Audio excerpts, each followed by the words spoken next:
नमस्कार, मैं आपके साथ केके राणा, वीआईपी न्यूज देख रहे हैं आप। स्वागत है आप सभी का बिहार झारखंड बुलेटिन में। रांची के मोरहाबादी बापू वाटिका के सामने पिछले कई दिनों से धरने का सिलसिला जारी है। चाहे वो अभ्यर्थियों की बात कर रहे हो या चाहे वो लातेहार के होमगार्ड की बात करें, बापू वाटिका में सारे लोग शांतिपूर्वक पिछले 2 से 3 महीने से धरने पर बैठे हुए हैं और हेमंत सरकार से अपनी मांगों के लिए गुहार लगा रहे हैं, जिसके बाद भी राज्य सरकार के द्वारा बलपूर्वक ठंड भरी देर रात में लाठी बरसाकर जबरन उन्हें वहां से बसों में बैठाया गया, वहां से उठाया गया। इस मुद्दे को लेकर अब रांची में राजनीतिक हलचल तेज हो गई है। बीजेपी ने हेमंत सरकार पर कड़े आरोप लगाते हुए कहा है कि अभ्यर्थियों पर अत्याचार सरकार के जुल्मी चेहरे को दिखाता है। मनुष्य पर छाता है, पहले विवेक मर जाता है। और ऐसा लगता है कि हेमंत सरकार का न सिर्फ विवेक बल्कि इनकी संवेदना भी पूरे तरीके से मर गई है। कल रात को मोरहाबादी मैदान में 1:30 बजे जिस तरीके से धरने पर बैठे, शांतिपूर्वक धरने पर बैठे अभ्यर्थियों के साथ सरकारी गुंडागर्दी की गई, महिलाओं को भी उठा दिया गया धरना स्थल से, इन्हें जोर जबरदस्ती से मारपीट करके पुलिस के द्वारा बसों में बिठाकर दूर छोड़ा गया। ये बहुत ही निंदनीय घटना है। गाड़ी में जब नहीं आ रहे थे, हम गाड़ी के चक्कर नीचे सो गए, जबरदस्ती खटांटी से मार करके यहाँ पे बैठ गया। शरीर बहुत मारे, प्रशासन के द्वारा ऐसा किया गया है। प्रशासन ने मारे उनको खेलगांव में कैद करके रखा गया है। और दूसरी बात क्या, और यहाँ तक चुनी गई तक के पुलिस प्रशासन को सैल्यूट करते हैं, लेकिन ये 2 चीज के लिए महिला लोग को जबरदस्ती खींच के लाया जा रहा है। और हम यहाँ पुलिस प्रशासन बोला कि नहीं, तुमको भी खींच के मारेंगे।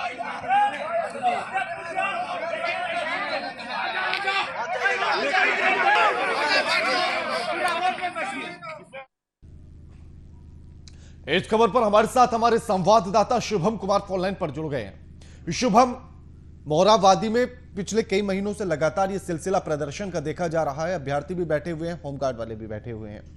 ऐसे में सरकार अपना हैप्पी बर्थडे बनाने के लिए तैयार है, उसकी तैयारियां चल रही हैं। तो जिस तरह की तस्वीरें देखी जा रही हैं कि जबरदस्ती उनको वहां से उठाया गया, धरना प्रदर्शनकारियों को, और उन्हें बस में बैठाया गया, ये लोकतंत्र की तस्वीर है। बिल्कुल, अगर बात करें, देखिए 29 तारीख को, क्योंकि ज्यादा दिन नहीं बचे हुए हैं, मुख्यमंत्री हेमंत सोरेन के 1 साल कार्यकाल पूरे होने और एक बड़े कार्यक्रम का वहां पर आगाज किया जा रहा है। तो वहां पर जितने भी दुकानें हैं, जो कि झुग्गी झोपड़ी हो, चाहे वो ठेले खुमचे वाले हों, उनको तो हटा ही दिया गया था। लेकिन लंबे समय से, तकरीबन 2 से 3 महीने तमाम लोग वहां पर धरना प्रदर्शन कर रहे थे। कहीं ना कहीं अब बापू वाटिका जो वहां का है वो धरना स्थल में तब्दील होता हुआ नजर जरूर आ रहा है। उसके बावजूद भी कल रात में पुलिस के द्वारा बलपूर्वक कहीं ना कहीं, मतलब कह सकते हैं अत्याचार के रूप में, जो कि होमगार्ड के जवान थे, जिला पुलिस के जवान थे, उन्हें, जो जिला पुलिस अभ्यर्थी थे, उन्हें पुलिस के द्वारा हटाया गया। और आपको बता देते हैं कि जिस तरीका से लातेहार के जो होमगार्ड थे, जिसके कवरेज हमने वीआईपी न्यूज के माध्यम से तमाम कितनी बार की है, लेकिन उसके बाद भी उन्हें लातेहार रातों रात भेज दिया गया। तो और जो भी कुछ बचे हुए थे, जो भी जिला पुलिस के अभ्यर्थी जो भी बचे हुए थे, उन्हें आज खेलगांव के एक स्टेडियम में एज ए जेल के रूप में कैदी बनाकर बंद कर दिया गया। और उसी का कवरेज करने में इस वक्त वहीं मौजूद हूं। और बता दें आपको कि भारतीय जनता पार्टी के प्रतिनिधिमंडल सीपी सिंह खुद मौजूद हैं यहाँ पर, प्रवक्ता प्रतुष सहदेव भी मौजूद है, विधायक नवीन जायसवाल भी मौजूद है। तो आप कह सकते हैं कि जिस तरीका से देखने को मिल रहा है ये दृश्य, क्योंकि अब भाजपा कहीं ना कहीं अब हेमंत सरकार को इस मुद्दे को लेकर घेरने वाली है। के राजनीति से अगर हटकर और उससे इतर होकर भी अगर सोचा जाए शुभम, जिस तरह की तस्वीरें ये रात भर हमने देखी हैं मोरहाबादी वाटिका के सामने से, और जिस तरह से प्रदर्शनकारियों को वहां से हटाया गया, सरकार इन्हीं लोगों के से, इन्हीं की काम को करने को लेकर वोट मांगती है, गरीबों की गरीबी को दूर करने को लेकर वोट मांगती है। चुनाव से पहले जब सत्ता की कुर्सी मिल जाती है तो उन्हीं गरीबों की गरीबी हटाने की बजाय गरीब हटा दिए जाते हैं, उनकी झोपड़ियों को हटा दिया जाता है। इतनी शर्म आती है गरीबों से सरकार को। देखिए कि बात बिल्कुल सही है, क्योंकि देखिए जब अगर चुनाव आता है ना, तो लोग वादे करते हैं, सरकार वादे करते हैं, जो सरकार बनने वाली है। हेमंत सोरेन ने भी वादा किया था कि जिस दिन हम सत्ता में आएंगे उस दिन रोजगार के माध्यम को बढ़ाएंगे, लेकिन अब ये कहीं नजर नहीं आ रहा है। क्योंकि ऐसा इसलिए हम कह रहे हैं क्योंकि लगातार, जैसे रात में, ठंड की रात में 1:30 बजे का समय था और एक बलपूर्वक कहीं ना कहीं बसों में भेड़ बकरियों की तरह पुलिस अभ्यर्थियों को, जो कि झारखंड पुलिस के होने वाले कह सकते हैं कि जवान भी बन सकते हैं, और खुद जिला प्रशासन की ओर से लाठी के दम पर उन्हें आज खेलगांव के एक स्टेडियम में बंदी बनाकर रखा गया है। तो इस पर कह सकते हैं कि अब हेमंत सरकार को जरूर सोचना पड़ेगा, क्योंकि के प्रवक्ता वो रोजगार देने वाले सरकार है, जो गठबंधन की सरकार बनी वो रोजगार देने वाली सरकार है, जनता के हित की सरकार। तो ये हित कहाँ से? रात के 1:30 बजे आप किसी को मारकर अगर कहीं और शिफ्ट करते हैं तो ये कहीं कहीं कह सकते हैं कि चोरी छुपे इस मामले को अंजाम देना, ये कहाँ का न्याय है? ऐसे तमाम सवाल अब भारतीय जनता पार्टी हेमंत सरकार पर लगाने वाली है और कहीं ना कहीं लगा भी रही है। तो वहीं आपको बता दें, एक सीधा कवरेज हम आपको दिखाएंगे थोड़ी देर बाद, क्योंकि जिस तरीका से हम यहाँ पर मौजूद हैं वो देख के लग रहा है साफ, क्योंकि जिस तरीका से उन्हें बंदी बनाकर एक कमरे में बंद कर दिया गया, इंतजामात में रांची के तमाम पुलिस अधिकारी यहाँ पर मौजूद है। शुक्रिया शुभम आपका हमारे साथ ये तमाम बातचीत करने के लिए।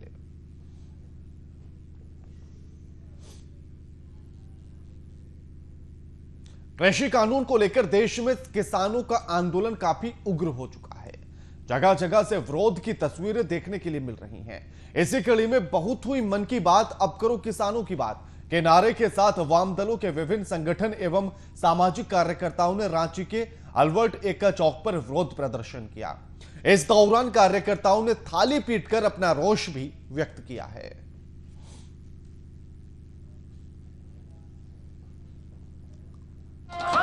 प्रधानमंत्री जी मन की बात कर रहे हैं आकाशवाणी से, रेडियो से, तो प्रधानमंत्री जी की मन की बात पूरी तरह धोखा है, क्योंकि 1 महीने से किसान आंदोलनरत है इस खंड में। तो मन की बात हम लोग मोदी जी की मन की बात को अनसुनी करो के नारे के साथ यहाँ पर विभिन्न जन संगठन, किसानों के संगठन, मजदूरों के संगठन, सांस्कृतिक संगठन, ये सारे लोग जुटे हैं और हमारा उद्देश्य है कि मन की बात का जो धोखा है प्रधानमंत्री जी का, उसको हम एक्सपोज करें।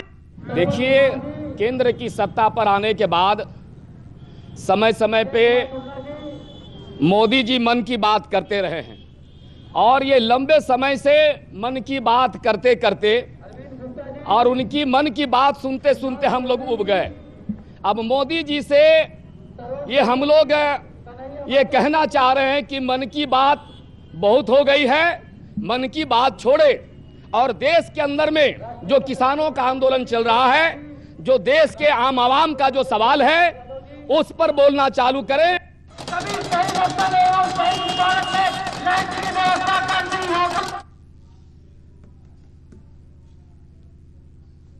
पाकुड़ में सूचना भवन कॉन्फ्रेंस हॉल में 5वें महीने के बाद चीफ उपाध्यक्ष मुकेश शुक्ला की अध्यक्षता में जिला परिषद बोर्ड की बैठक हुई है। इस बैठक में उप विकास आयुक्त अनमोल कुमार सिंह सभी विभाग के पदाधिकारियों से विकास कार्यों के बारे में जानकारी ली है। वहीं डीडीसी ने 15वें वित्त आयोग और पथ निर्माण के साथ साथ पेयजल की समस्या से अवगत कराया है। जहां कहीं भी कार्य अधूरा है उसे जल्द पूरा करने का निर्देश दिया गया। समीक्षा बैठक में जिला परिषद उपाध्यक्ष, उप विकास आयुक्त, जिप सदस्य और अलग अलग विभाग के पदाधिकारी शामिल रहे।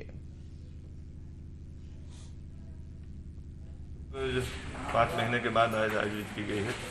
सभी सदस्यों की इच्छा थी कि एक बार बैठक कर लिया जाए, तो वर्तमान जिला परिषद का कार्यकाल जनवरी में समाप्त हो रहा है और समय समय पर समीक्षात्मक बैठक जिला परिषद के सदस्यों द्वारा किया जाना चाहिए था, जो कि हम लोग नहीं कर पा रहे थे। उसी के आप परिप्रेक्ष्य में आज हम लोगों ने बैठक किया है और सभी विभाग के पदाधिकारी इसमें मौजूद थे। पिछला बैठक में जो भी कंप्लायंस के लिए किया गया था उसका अनुपालन लगभग विभागों ने कर लिया है।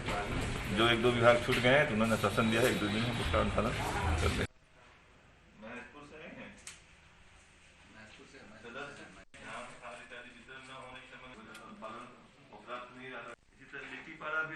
दिल्ली से कोलकाता को जोड़ने वाले कर्मनाशा ब्रिज परिचालन शुरू कर दिया गया। आपको बता दें कि 10 साल पहले बने पुल का पाया दिसंबर 2019 में क्षतिग्रस्त हो गया था, जिसके बाद से दिल्ली से कोलकाता का परिचालन बाधित हो गया था। जिसके बाद एनएचआई ने करोड़ों रुपए की लागत से डायवर्जन बनाया है, लेकिन 6 महीने के बाद बारिश के मौसम ने पानी के बढ़ते दबाव के कारण डायवर्जन को तोड़कर स्टील ब्रिज बनाया गया। वहीं लगभग 11 महीने में पुल को 19 करोड़ की लागत से मरम्मत कर कंप्लीट कर दिया गया, जिसके बाद आज सभी एनएचआई पदाधिकारियों की मौजूदगी में एक बार फिर से गाड़ियों का परिचालन शुरू किया गया है और परिचालन अब शुरू हो चुका है। तस्वीरें आपकी टीवी स्क्रीन पर है।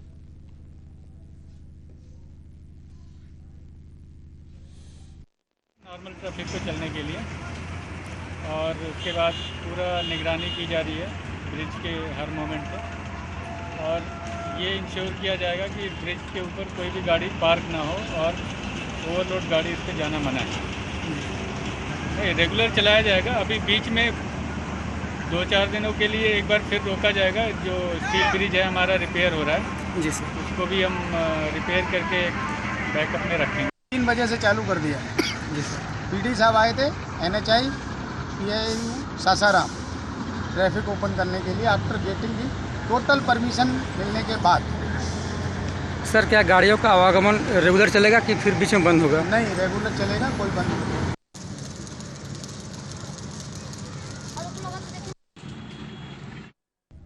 दुमका में सामुदायिक स्वास्थ्य केंद्र में महिलाओं को बेड नहीं मिल पा रहा है, जिससे परिजन नाराज हैं। वहीं कड़ाके की ठंड में वाद्यकरण के बाद महिलाओं को अस्पताल के जमीन पर सुला दिया गया और महिलाओं के परिजनों को भी अस्पताल के जमीन पर ही सुला दिया गया।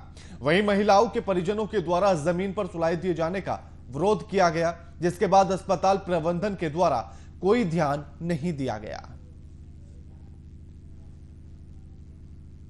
अच्छा, यहाँ का व्यवस्था क्या है? व्यवस्था बहुत खराब है। देख रहे हैं जमीन में पूरा एकदम लेटा हुआ है सब। इस तरह थोड़ी चलता है। किसको लेकर आए थे? ऑपरेशन है क्या? हाँ, ऑपरेशन है। बंधियाकरण वाला। तो बेड नहीं दिया? नहीं। रांची के अल्बर्ट एक्का चौक पर पार्टियां और संगठन के द्वारा यहां कई मुद्दों को लेकर धरना दिया जाता रहा है, जिससे हुक्मरानों तक उनकी आवाज पहुंच सके। बावजूद यहां की व्यवस्था काफी लचर दिखाई पड़ती है। साफ सफाई से लेकर लाइट पानी की व्यवस्था सब प्रभावित रहती है।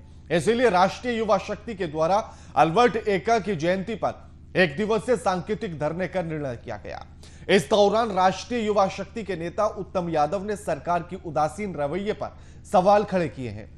उन्होंने कहा है कि उनकी जयंती पर भी साफ सफाई नहीं की गई। यह दुर्भाग्यपूर्ण है। स्थिति को देखते हुए बाद में उनकी टीम के द्वारा प्रतिमा की साफ सफाई की गई है।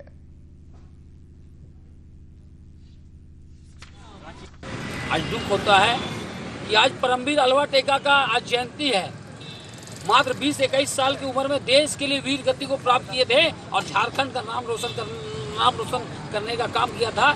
आज उसके जयंती पर देख रहे होंगे 3 दिसंबर को उनके शहादत दिवस पर जो माल्यार्पण किया गया था, वो माल्यार्पण माला पूरा सूख चुका है। साफ सफाई का क्या स्थिति किसी छुपा नहीं है। जूता पहन के नहीं जाइए। बेगूसराय में बेखौफ अपराधियों ने एक बार फिर पुलिस की नींद हराम कर दी है, जहां अवैध खनन मामले में छापेमारी करने गए जिला खनन अधिकारी पर बदमाशों ने ताबड़तोड़ गोलीबारी कर दी है। इस जानलेवा घटना में अधिकारी बाल बाल बच गए हैं और PHC में खनन अधिकारी का इलाज किया जा रहा है। जानकारी के अनुसार जिला खनन अधिकारी को सूचना मिली कि रामदीरी के दियारा क्षेत्र में बड़े पैमाने पर अवैध रूप से बालू खनन किया जा रहा है। उन्होंने वहां पहुंचकर छापेमारी की। इस दौरान बालू से लदे 11 ट्रैक्टर को जब्त किया गया। पुलिस के आने का इंतजार कर रहे थे। इसी दौरान 15 से 20 की संख्या में आए बदमाशों ने ट्रैक्टर छुड़वाने को लेकर उन पर हमला कर दिया और फिर उन पर लगातार फायरिंग करने लगे। ढाला से जैसे ही आगे बढ़े तो देखिए कि गाड़ी जो है लद कर अवैध खनन किया हुआ मटेरियल लेकर आ रहा है, उजला बालू और जिसमें मिट्टी भरा हुआ है। करीब जो है 10 गाड़ी जो है पकड़ा गया। एक गाड़ी को जो है थाना में लाई पुलिस के द्वारा, और बाकी जो है गाड़ी हम लोग आगे बढ़कर सोचे कि जितनी है खनन स्थल तक देखें। इसी बीच में करीब 20-25 के संख्या में लोग आए, गाड़ी को भी छुड़ा लिए। हमारा 2 गाड़ी थी जिसको शीशा पूरा तोड़ दिया गया, हम पर फायरिंग किया गया।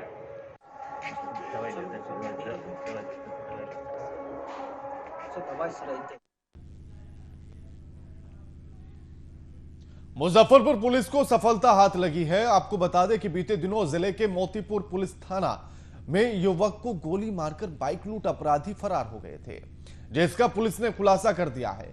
घटना में शामिल 2 अपराधियों को अवैध हथियार के साथ धर दबोचा गया। वहीं पुलिस को गुप्त सूचना मिली थी कि अपराधी हथियार और लूटी गई मोटरसाइकिल के साथ किसी व्यवसायी की हत्या और फाइनेंस कंपनी में डकैती करने के लिए 5 से 7 की संख्या में मंदिर के पास इकट्ठा हुए हैं। वहीं पुलिस ने मौके पर छापेमारी की, जिसमें पुलिस ने हथियारों के साथ 2 अपराधियों को गिरफ्तार कर लिया है।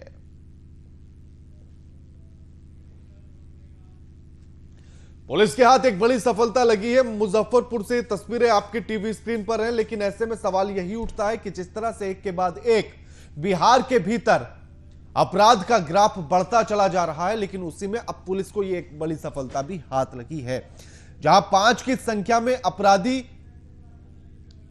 एक योजना बना रहे थे। और इसी खबर पर हमारे साथ हमारे संवाददाता शिव शंकर झा फोनलाइन पर जुड़ गए हैं। शिव, 5 अपराधी योजना बना रहे थे किसी घटना को लेकर, पुलिस ने छापेमारी की, 2 गिरफ्तार हुए, 3 फरार हुए, पूरी जानकारी क्या कुछ? जी मैं बता दूं कि जी अब 2 अपराधी गिरफ्तार हुए हैं, जबकि 5 अपराधी 5 से 7 की अपेक्षा में छिन्नमस्तिका मंदिर के पास एक व्यवसायी की हत्या करने और एक फाइनेंस कंपनी के लूट की योजना बना रहे थे। उसमें अगर प्रशासन पकड़ती है, मोतीपुर और कांटी पुलिस पकड़ती है, तो वहां 2 ही क्यों पकड़ाया और 3 फरार कैसे हो गए, ये बात करना है मुझे। बड़े पुलिस अधीक्षक महोदय से ही बताएं कि इस जगह की लगातार हत्याएं, घटनाएं, लूट होती जा रही है और इसमें प्रशासन चुप्पी साधे क्यों बैठी है? अगर बैठी है तो मात्र 2 ही क्यों गिरफ्तार होती है और 5 क्यों फरार होते हैं, ये मुझे बताया बड़े पुलिस अधीक्षक महोदय। अगर सिटी एसपी की बात करें तो सिटी एसपी की अपना भूमिका मुख्य रूप से निभाई जा रही है और निभाते दिखे जा रही है कि वहाँ पे बड़ी काटी थाना के बड़का गांव निवासी शराफत खुदा शिव, जो 3 आरोपी अभी फरार चल रहे हैं, उनके बारे में कोई जानकारी मिल पाई और पुलिस अब आगे की क्या कुछ कार्रवाई करने की बात कह रही है? पुलिस बार बार कहती है कि मैं अहम कार्रवाई करने जा रहा हूं, लेकिन अभी तक कुछ भी देखने को नहीं मिलती है। जहां 1 पिस्टल और 2 एक कट्टा और 3 गोलियां मिलती है, जिसमें 3 गोली से एक व्यक्ति की मौत होती है, वहीं एक व्यवसायी की हत्या भी करने की बात सामने आ रही है, पुलिस का द्वारा कहना है, और वहीं एक फाइनेंस कंपनी की लूट की बात आ रही है। तो फिर कैसे इस मामले में प्रशासन एसएसपी जयंतकांत जी मुझे ये बताएं कि इस तरह से कैसे होगी? 3 गोली में व्यवसायी की हत्या भी, साथ साथ ये फाइनेंस कंपनी की लूट भी, ये कैसे होगी, ये मुझे बताएं प्रशासन। बिल्कुल, शुक्रिया आपका शिव शंकर झा जी हमारे साथ ये तमाम बातचीत करने के लिए। आगामी 29 दिसंबर को सरकार की पहली वर्षगांठ पर जिला स्तरीय कार्यक्रम का आयोजन होगा।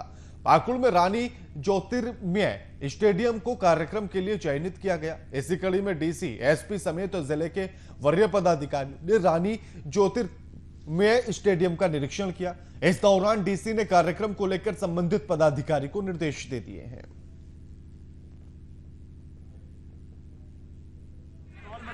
स्तरीय कार्यक्रम होना है जिसका जिला में भी प्रसारण किया जाएगा।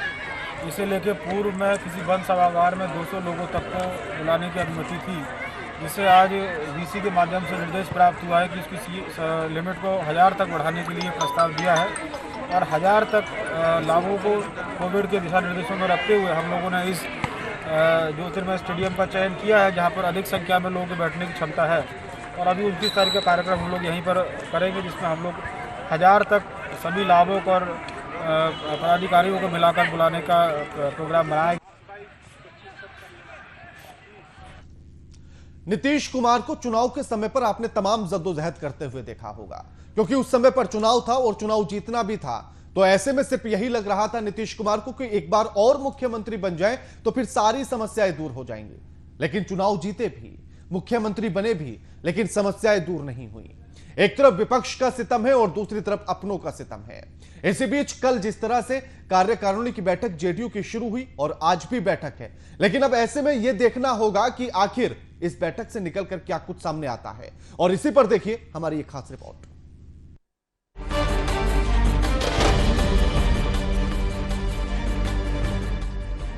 बिहार विधानसभा चुनाव के परिणाम आने के बाद और नीतीश के फिर से मुख्यमंत्री पद पर आने के बाद जेडीयू की ये पहली राष्ट्रीय कार्यकारिणी की बैठक है। बैठक में राष्ट्रीय महासचिव, राष्ट्रीय सचिव, कोषाध्यक्ष, राष्ट्रीय अध्यक्ष और प्रदेश अध्यक्ष शामिल हो रहे हैं। जेडीयू की राष्ट्रीय कार्य समिति में 225 सदस्य हैं। बैठक में देश के दूसरे राज्यों के भी जेडीयू के प्रदेश अध्यक्ष और जिला अध्यक्ष शामिल हैं। बैठक पर प्रदेश की सियासी नजर टिकी हुई है। अरुणाचल प्रदेश में मिले बीजेपी की दगा के बाद जेडीयू के स्टैंड पर भी चर्चा होगी, जिसका बड़ा असर प्रदेश की राजनीति पर पड़ सकता है। हम लोग राष्ट्रीय कार्यकारिणी के मेंबर हैं और उसमें भाग लेने के लिए हम लोग यहाँ आए हैं और यह बैठक हमारे दल के लिए बहुत ही महत्वपूर्ण बैठक है। बीते विधानसभा चुनाव का समीक्षा भी उसमें होना है, आगे की रणनीति भी इसमें तय करनी है, इसलिए यह बैठक काफ़ी महत्वपूर्ण है हम लोगों के लिए। हमारे आदरणीय नेता नीतीश जी चुनाव के बाद अपने से स्वयं सभी मुद्दों पर समीक्षा कर रहे हैं और इसमें इस पर निर्णय लिया जाएगा। नीतीश कुमार दबाव में हैं, ये तो साफ हो चुका है। अब इस मंथन से जो अमृत निकलेगा वो प्रदेश की सियासत में क्या रंग बिखरेगा, ये देखना काफी दिलचस्प है। एक नजर डालते हैं कि आखिर जेडीयू की कार्यकारिणी में किन किन मुद्दों पर चर्चा हो सकती है। इन मुद्दों पर हो सकती है चर्चा। जेडीयू के संगठन विस्तार पर हो सकती है चर्चा। बंगाल चुनाव लड़ने पर हो सकती है चर्चा। अरुणाचल घटना पर भी तैयार हो सकती है रणनीति। मंत्रिमंडल विस्तार पर भी बन सकती है पार्टी की रणनीति। संगठन में बड़े फेरबदल को लेकर किए जा सकते हैं फैसले। चिराग पासवान से लेकर बीजेपी के रुख पर हो सकती है चर्चा। बिहार चुनाव में मिले जनादेश पर मंथन। सबसे ज्यादा चर्चा अरुणाचल प्रदेश को लेकर गर्म है और बिहार की राजनीति भी इस पर टकटकी लगाई है कि आखिर नीतीश का क्या स्टैंड होने वाला है। विपक्ष का कटाक्ष लगातार जारी है। उसने तो इतना तक बोल दिया कि बीजेपी बिहार में भी जेडीयू की अरुणाचल वाली हालत न कर दे। इसके अलावा संगठन विस्तार का भी मुद्दा बैठक में उठाया जा सकता है। बंगाल चुनाव जेडीयू लड़ेगी या नहीं, इस पर भी पर्दा अभी पड़ा हुआ है। हम लोग राष्ट्रीय कार्यकारिणी के मेंबर हैं और उसमें भाग लेने के लिए हम लोग यहाँ आए हैं और यह बैठक हमारे दल के लिए बहुत ही महत्वपूर्ण बैठक है। बीते विधानसभा चुनाव का समीक्षा भी उसमें होना है, आगे की रणनीति भी इसमें तय करनी है, इसलिए यह बैठक काफ़ी महत्वपूर्ण है हम लोगों के लिए। हमारे आदरणीय नेता नीतीश जी चुनाव के बाद अपने से स्वयं सभी मुद्दों पर समीक्षा कर रहे हैं और इसमें इस पर निर्णय लिया जाएगा। जेडीयू बिहार में अपनी जमीन को खिसकते देख रही है। कम सीट मिलने का दर्द नीतीश झेल रहे हैं। चुनाव में अपना अंतिम अस्त्र तक चल देने के बाद जनादेश नीतीश को आईना दिखाने वाला है। इसका दंश भी अभी भी झेल रहे हैं। अब ऐसे में ये कार्यकारिणी की बैठक और अहम मानी जा रही है, क्योंकि सियासत में बड़ा फेरबदल कब हो जाए किसे पता। वैसे भी बिहार की राजनीति में पलक झपकते ही समीकरण बदल जाया करते हैं। सूत्रों की माने तो जेडीयू अपने संगठन में भी फेरबदल कर सकती है। कयास लगाए जा रहे हैं कि जेडीयू नए प्रदेश अध्यक्ष भी बना सकती है। कुल मिलाकर जेडीयू की ये कार्यकारिणी बैठक बेहद अहम है। अहम जेडीयू के लिए ही है, साथ साथ अहम बीजेपी के लिए भी है, प्रदेश की राजनीति में चल रही आशंकाओं के लिए भी और विपक्ष के लिए भी। नीतीश के जवाब का इंतजार तो बीजेपी को भी होगा, क्योंकि अरुणाचल प्रदेश में जो हुआ नीतीश उसे इतनी आसानी से पचाने नहीं वाले। कुल मिलाकर इस बैठक से बहुत सारी चीजें साफ हो जाएंगी। पर्दा उठना बाकी है और प्रदेश की राजनीति का दशा और दिशा तय होगा। Bureau report, VIP news, Patna. Bihar से अलग होने के बाद भी 20 साल का हो चुका है झारखंड, लेकिन उसके बाद भी उसकी स्थिति को देखिए और उसकी परिस्थितियों को देखिएगा। आज भी हर पायदान पर वो पीछे खड़ा हुआ नजर आता है। अगर बात शिक्षा के क्षेत्र की कर ली जाए तो तमाम पीछे चला जाता है। और जो आंकड़े निकलकर अब सामने आ रहे हैं शिक्षा को लेकर, वो बेहद चौंकाने वाले हैं। और क्या कुछ कहते हैं आंकड़े बिहार की स्थिति को लेकर शिक्षा के मामले में, इस रिपोर्ट से समझिएगा।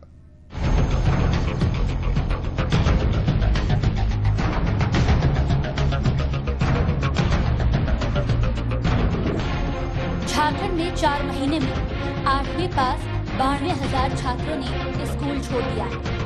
छात्रों की संख्या में 19% की कमी भी आई है, जो प्रदेश के लिए चिंता का विषय है। साथ ही सरकार के लिए एक बड़ी चुनौती है। इसके कई कारण बताए जा रहे हैं। कारण जो भी हो, मगर आंकड़ा चिंताजनक है। राज्य में 10वीं और 12वीं बोर्ड में छात्रों की संख्या में बढ़ोतरी देखने को नहीं मिल रही। कि आज जो परिस्थिति है बच्चों के बीच में, वो बहुत दिनों से स्कूल नहीं जा रहे हैं। उससे बच्चा लोग भी उद्दंडता की ओर अग्रसर है।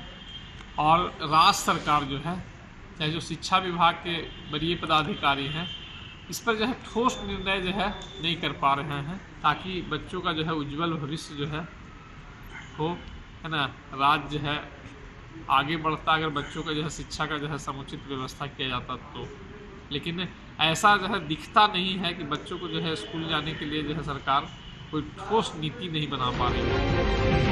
2019 में 7,70,319 छात्र 8वीं बोर्ड में पास हुए। 2020 में 4,17,030 छात्र ही 9वीं की बोर्ड में शामिल हुए। 53,279 बच्चे हुए कम। साल 2020 में 5,02,326 छात्र 8वीं बोर्ड में हुए पास। साल 2021 के लिए 4,10,000 बच्चों ने 9वीं के लिए कराया पंजीकरण। बाड़मेर प्रदेश में शिक्षा पर राजनीति करने से अच्छा होगा कि मिलकर इसका निदान निकाला जाए, क्योंकि बात बच्चों के भविष्य की है, राज्य के भविष्य की है और देश के भविष्य की है। निशुल्क किताब वितरण योजना, स्कूल में दिन का खाना, निशुल्क पोषक वितरण, 8वीं के छात्रों को साइकिल, बच्चों को स्कूल बैग वितरण, कॉपी, पेन, पेंसिल और अन्य पाठ्य सामग्री वितरण।